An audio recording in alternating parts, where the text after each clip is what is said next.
Hi friends, ಬೆಳಗ್ಗೆನ ಶುಭೋದಯ ಅಂತಂದು ನಾ ಎಲ್ಲಿಗೆ ಬಂದುಬಿಟ್ಟಿನಿ ಅಂದ್ರೆ ನಮ್ಮ ಮನೋರ ಅಂಗಡಿಗೆ. ಯಾಕೆಂದರೆ ಮನೇಲಿ ಬಿಸ್ಕೆಟ್ ಇದ್ದಿಲ್ಲ, ಬಿಸ್ಕೆಟ್ ಹೋಗಿ ಬಂದುಬಿಟ್ಟಿದ್ನ್ಯಾ. ನಾನು ಮನೆಗೆ ಬಂದು ಟಿ ನೋಡೋಂಗೆ ಅನ್ಸಾಗಿತ್ತು. ಅದಕ್ಕೆ ನಾ ಟಿ ಚಾಲು ಮಾಡಿ ಕೇಳಿಸಿ ನಾ ರಿಮೋಟ್ ಇಲ್ಲ ನೋಡಿದ್ರೆ ಸೊಪ್ಪದ ಮೇಲೆ ಇದ್ವು. ನಾ ರಿಮೋಟ್ ತಗೊಂಡು ಟಿ ಚಾಲು ಮಾಡಿಬಿಟ್ನ್ಯಾ. ನಾ ಫೋನ್ನ ಟಿವಿ ಕನೆಕ್ಟ್ ಮಾಡ್ಕೊಂಡು ಕಾಯಿಸಿ ನಾನು ರೀಲ್ಸ್ ನೋಡಕತ್ಬಿಟ್ನಿ.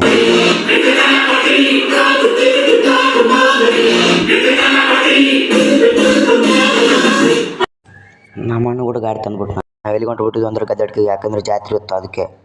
ನಾ ಬಂದ್ಬಿಟ್ಟು ನೋಡ್ರಿ ಜಾತ್ರೆ ಯಾಕೆ ನಾವು ಗುಡಿಗೆ ಬಂದು ನಮಸ್ಕಾರ ಮಾಡ್ಕೊಂಡು ನಾವು ಕಾಯಿ ಹೊಡ್ಸೋದಿತ್ತು. ಕಾಯಿ ಹೊಡ್ಸೋದಕ್ಕೆ ಹೊಂಟ್ಬಿಟ್ಟಿದ್ವಿ. ನಾ ಕಾಯಿ ಹೊಡ್ಸಲ್ಲಿ ಬಂದು ಕಾಯಿ ಹೊಡಿಸ್ಬಿಟ್ವಿ. ನಾವೆಲ್ಲಿಗೆ ಬಂದ್ಬಿಟ್ಟಿವಿ ಅಂದರೆ ಕಲ್ಲಂಗಡಿ ಹಣ್ಣು ತೊಗೊಳಕ್ಕೆ. ನಾವು ಕಲ್ಲಂಗಡಿ ಹಣ್ಣು ತಗೊಂಡು ನಾವು ಹೊಂಟ್ಬಿಟ್ಟು ನೋಡ್ರಿ. ನಾವೆಲ್ಲಿಗೆ ಬಂದ್ಬಿಟ್ಟಿವಿ ಅಂದರೆ ಗೇಮ್ ಆಡೋದಕ್ಕೆ. ಯಾಕಂದರೆ ನಮ್ಮ ಅಣ್ಣ RCB ರೊಕ್ಕ ಹಾಕಿದ್ನ ಏನು ಬೀಳುತ್ತೆ ನೋಡಂಬ. ನಾವು RCB ಅನ್ನೋಕಿದ್ವಿ. ಅಷ್ಟೊತ್ತಿಗೆ RCBಗೆ ಬಿದ್ದು ಬಿಡ್ತಿ. ಜಾತ್ರೆಗೆ ಅಡ್ಡಾಡಿ ಕಾಶಿ ಒಂದು ಕಡೆ ಬಂದು ಕಾಶಿ ಕೂತ್ಬಿಟ್ಟು ನೋಡ್ರಿ. ನಮ್ಗೆ ಹಸವಾಗಿತ್ತು, ಕೈ ತಗೊಂಡು ಊಟ ಕೊಂಡ್ಬಿಟ್ಟು ನಾವು ಒಂದು ಕಡೆ ಕೂತು ಊಟ ಮಾಡಕತ್ಬಿಟ್ಟಿದ್ವಿ ನೋಡಿ. ಅಡಿಗಂತೂ ಭಾರಿ ಸೂಪರ್ ಆಗಿತ್ತು ಬಿಡ್ರಿ. ನಾವು ಊಟ ಮಾಡಿ ಬಂದು ಎಲ್ಲಿಗಂದ್ರೆ ಪಾನ್ ತಗೊಳೋದಕ್ಕೆ. ಇಲ್ಲಿ ಏನೋ ಮಾಡಕತ್ತಿದ್ರು, ನಾವು ನೋಡ್ಕೊಂಡು ನಿಂತಿದ್ವಿ. ಏನಾಗುತ್ತಂತ ನೀವೇ ನೋಡ್ರಿ. ನಾನು ನಮ್ಮ ಅಣ್ಣವ್ರು ಕೂಡ ಸೇರಿ ಕೇಶ ಆ ಹುಡುಗಿ ಹೆಂಗೆ ಆಟ ಆಡ್ಸಕೈತಿ ನೋಡ್ರಿ.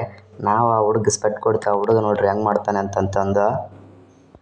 ಹಾಯ್ ಫ್ರೆಂಡ್ಸ್, ಇವತ್ತಿನ ಬ್ಲಾಗ್ ಇಷ್ಟ ಆಗಿರುತ್ತೆ. ಮುಂದಿನ ಬ್ಲಾಗಲ್ಲಿ ಸಿಗೋಣ ಫ್ರೆಂಡ್ಸ್. ಓಕೆ ಫ್ರೆಂಡ್ಸ್, ಬಾಯ್.